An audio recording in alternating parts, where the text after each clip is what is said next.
toute particulière puisque le président n'a pas de majorité à l'Assemblée. Il a dû s'allier à son prédécesseur, Joseph Kabila.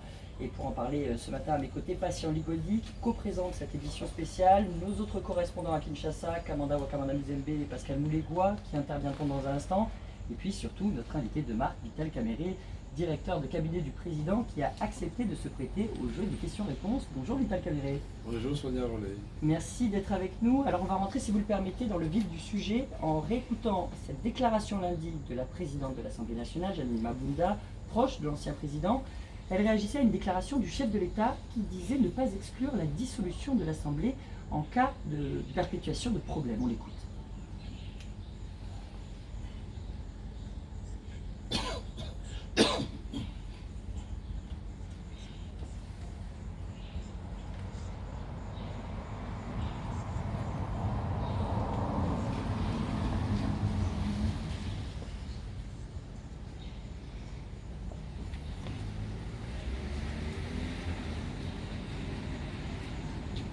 Attention. Vital Kamerhe, vous avez été président de l'Assemblée nationale. Est-ce que vous comprenez le recadrage du Janine? D'abord, je vous remercie de m'avoir invité. Et je salue toutes les Congolaises et les Congolais pour cette année que nous venons de passer dans la paix, relativement, parce qu'à l'Est, nous sommes encore en guerre et les forces sont en train de se déployer pour pacifier le pays totalement comme l'a souhaité le président de la République.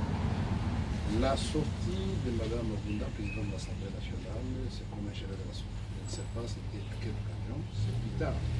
Je lirai et je comprendrai que c'était à l'occasion de présentation de vœux des administratifs du Parlement. J'ai moi-même à être soumis à cet exercice deux fois. On se limite au thème et à l'événement du. Ça c'est un. Deux, en tant qu'ancien président de l'Assemblée nationale, je sais très bien que message du président, que ce soit officiel ou privé, n'importe quel débat de l'Assemblée nationale est commentaire. Donc le président de l'Assemblée nationale est la personne la mieux indiquée pour faire respecter ceci. Quand je présidais les séances, quand un député de la majorité comme de l'opposition citait le nom du président, je le stoppais tout de suite, parce qu'il est irresponsable de ma chambre. De dire aussi, Mme Mabunda, quand il nous rappelle le prescrit de la Constitution, je ne sais pas si elle est en train de donner cours de droit, puisque ça c'est écrit, c'est connu. Mais c'est écrit, connu aussi dans la Constitution française.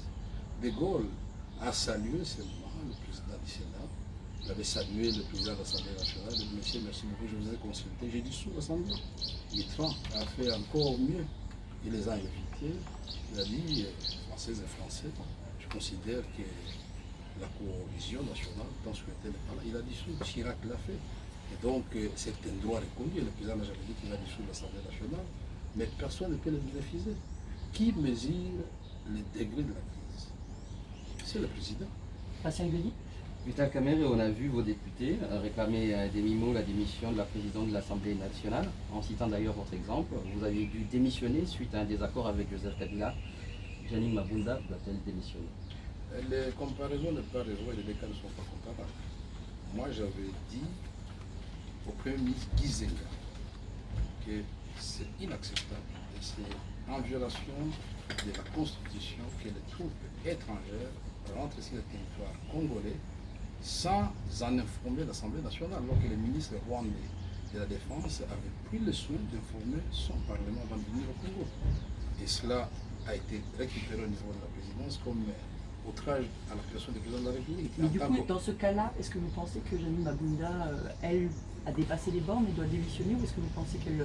Elle a franchi en tout cas la ligne rouge, ça il faut le dire, mais moi je n'ai pas attendu qu'on me dise de démissionner. J'avais promis à tout le monde, je suis passé sur RFI, sur toutes les radios, j'ai dit que je sais ce que ça peut entraîner comme dégâts collatéraux sur le plan humain et sur le plan économique dans notre pays. La crise, quand ça vous bat, et moi je dis, bon, je quitte. Parce que je suis sur le plan hiérarchique inférieur au président de la République. Et c'est une fonction mythique. On ne joue pas avec cette fonction-là, c'est le garant de la nation. On va revenir un tout petit peu sur les déclarations du président Tshisekedi. Il évoquait des blocages à Londres. Alors quel type de blocage, à quel type de blocage vous faites face au quotidien? Je dois vous dire d'abord que l'événement, pour nous, c'est que vous avez pour la première fois une alternance apaisée depuis l'indépendance. C'est la première fois. C'est la première fois aussi que nous avons un président qui vient de l'opposition pour remplacer celui qui était au pouvoir. Puisqu'il y a des alternances à l'Afrique au sein des mêmes partis, ça existe. Mais ici, il s'agit des fils de l'opposant farouche, comme vous l'avez dit, radical, qui vient remplacer le fils d'un ancien rebelle et qui est devenu lui-même président de la République, Joseph Kabila, élu. Justement, on imagine que ça ne doit pas être simple. Et que... Ça doit pas être simple, Et mais... qu'au quotidien, visiblement, en tout cas, il y a des problèmes. Enfin, le président en évoque, il parle de blocage, c'est quand même. Je ne sais pas dans quel pays où c'est simple. Même en France, où il n'y a pas eu de problème, ce n'est pas simple. Il y a des manifestations chaque jour, ça ne doit pas être simple. Mais ce que nous devons saluer ici, pour la première fois, je veux le dire, notre pays, après l'organisation des élections depuis 1960, il n'y a pas eu création de nouvelles rébellions. Nous sommes en train de déployer nos forces de défense pour sécuriser l'Est du pays. Donc vous avez l'impression que ça peut se régler à l'intérieur des institutions et que les différends que vous avez, en tout cas, vous n'avez pas l'impression que ça soit insurmontable. On voit qu'il y a des difficultés pour les nominations, notamment, puisque les nominations des ambassadeurs, on les attend, les nominations des mandataires publics, on les attend. On attend aussi les nominations de magistrats. Là, le Conseil supérieur de la magistrature a quand même donné les mains libres au président de nommer depuis le 4 septembre. Pourquoi est-ce qu'il ne nomme pas? Ce qui était difficile, c'était d'abord d'obtenir le respect de la Constitution. Ça, il faut dire, c'était un combat, vous avez assisté à ce combat-là, il y a eu des morts dans ce pays. C'est un miracle que nous puissions avoir aujourd'hui un président, ex-président en vie, remplacé par un opposant. Alors, ceci dit, la vie n'est pas une c'est une crise. Nous aurons des petites crises, nous aurons des grandes crises, mais la force des hommes d'État, la sagesse, l'intelligence, c'est de surmonter ces crises. Mais cela n'autorise à personne de manquer de respect au président de la République, parce que lui, il est respectueux des autres. Quand il invite Mme Abdoulaye, quand il invite Tambo dans son bureau, il parle.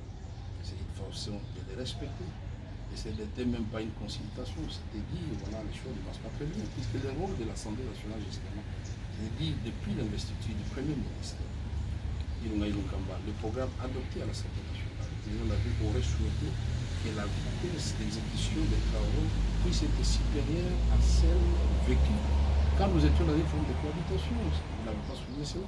Le président Félix Tshisekedi est venu, il a dit, moi je suis congolais, homme d'État, c'est la continuité des affaires de l'État. Je vais travailler avec Tchibala, je vais travailler avec le ministre de Kabila, 100% FCC. Et nous avons fait des routes, Bunyakiri, Bukavu. On va revenir sur les travaux et puis sur ce programme des 100 jours. On va vous donner une première interpellation. Ce matin, Vital Kamerhe, que vous pourrez réagir. Le professeur Florimond Mouteba, donc patron de l'Observatoire de la défense publique, une ONG qui a une demande à formuler. On écoute.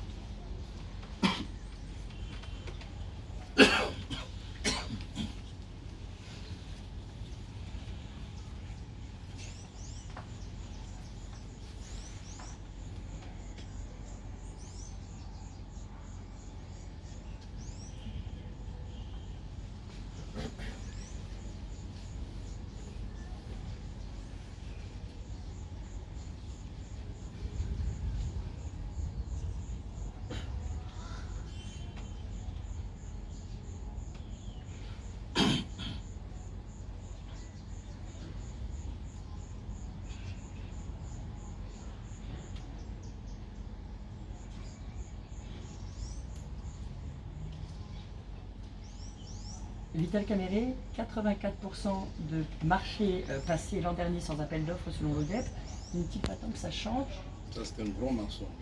Et ça, c'est ce que nous sommes en train de combattre. C'est une forme d'antivaleur. Parce que justement, les gens parlent, alors que les documents sur Internet, ils peuvent les consulter.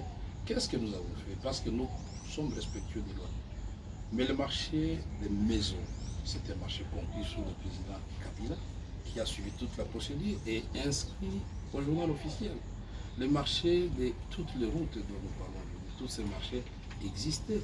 Les écoles, c'est le Premier ministre Matata qui a commencé, il n'a pas terminé, et nous avons dit, nous commençons par où? Il s'est arrêté pour continuer. C'est-à-dire que ces marchés de gré à gré, pour vous, ont été faits par votre prédécesseur? Parce que ce n'était pas de gré à gré, ces marchés ont respecté la procédure. C'était rare quand même, et c'était quelque chose que vous dénonciez aussi, que les procédures d'appel d'offres étaient ouvertes par le passé. Les marchés que nous avons choisis, ce sont des marchés qui avaient respecté la procédure. Ceci dit, je vais vous rappeler l'article 42 de la loi sur la passation des marchés publics. en cas d'urgence, on peut solliciter un avis de mobilisation. C'est très Ce qui encadré compte- avec des montants très Qu'est- réduits, on n'est pas sur des marchés de plusieurs millions. Ce qui compte pour le peuple congolais, c'est des réalisations. On a dépensé jusqu'à moins de 200 millions de dollars pour autant de réalisations. Aujourd'hui, on peut aller de Kinshasa jusqu'à Mwanda à moins de 6 heures de temps. Avant, on faisait presque 4 jours. Aujourd'hui, on peut quitter Bounyakiri pour aller à Bukavu. On fait 3 heures de temps, on faisait 3 semaines avant. Aujourd'hui, on a la ville de Bokassa complètement bétonnée. Aujourd'hui, la ville de l'université a été refaite. On voit aussi qu'il y a des difficultés à mettre en œuvre ce programme par manque de moyens. Absolument, et qu'il y a- depuis l'investiture du gouvernement. Il y a beaucoup de financement. C'est pourquoi je voudrais répondre à notre ami de l'ONG qui a parlé du gouvernement parallèle. Attention, monsieur. Quand il n'y avait pas de gouvernement légitime, puisque Tchibala était démissionnaire, nous avons travaillé avec les ministres de Tchibala. Et c'est la présidence qui donnait l'impulsion. Mais depuis l'arrivée de Ilunga Ilunkamba, Mais est-ce que vous n'êtes pas en train de doubler quand même les est-ce qu'il n'a institutions pas remarqué que nous n'avons raté aucun vendredi sans conseil des ministres? Ça veut dire que le président, conformément à la Constitution, convoque le conseil des ministres et il le préside. Mais ce sont les ministres qui présentent des dossiers qu'ils avaient auparavant discuté avec le Premier ministre. Mais quand même, la présidence, il y a quand même beaucoup de personnel à la présidence. On voit des institutions avec la multiplication des ministères, du nombre de ministères qui deviennent budgétivores. On parle presque d'1 milliard pour ces institutions-là.